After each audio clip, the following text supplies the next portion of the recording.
versus Divi. Hi, Tommy here. If you have followed my channel for a while or seen my anyway, then you know that I have shown tutorials about how to use great page builder and easy to use.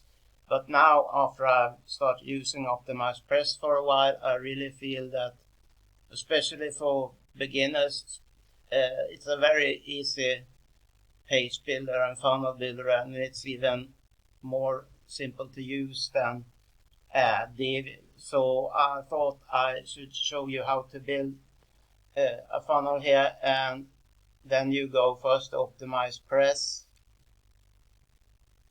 You go to create new page.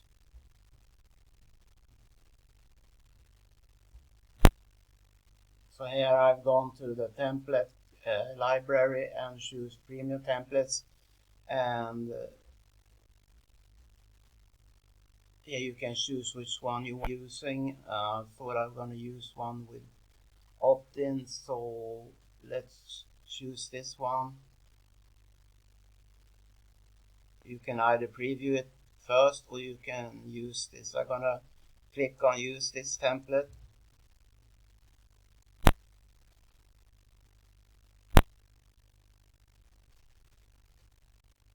And then you gotta name it.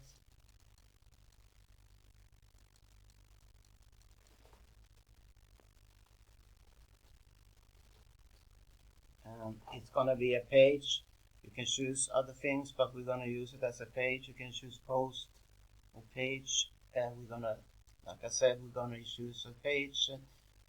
Then you click on this blue button, create page. Click this button, edit with also here we have the page in edit mode, and on this page you can change, edit, tweak, and if it on it text, remove video if you don't want. Maybe you add another video, remove images, upload your own, and change the text on everything. The button also change text on that. And you just click on what you want to be changed, and then the menu will pop up.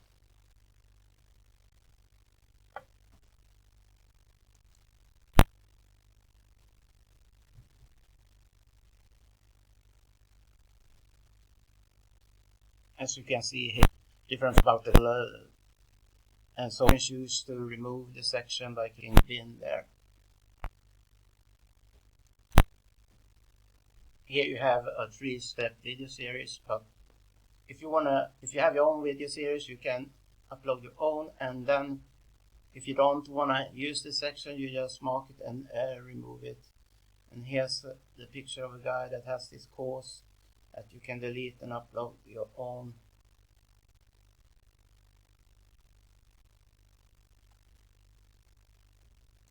In form, it's great to build your list through your pages, to be able to promote multiple times. I have done a tutorial video how to add autoresponder to OptimizePress. In that case, it's how to connect a web. It's really easy, but I will put it as a thumbnail at the end of this video. But when we're done, we just click on save. Check out with it and click the link below, and I'll see you in the next video. Bye bye.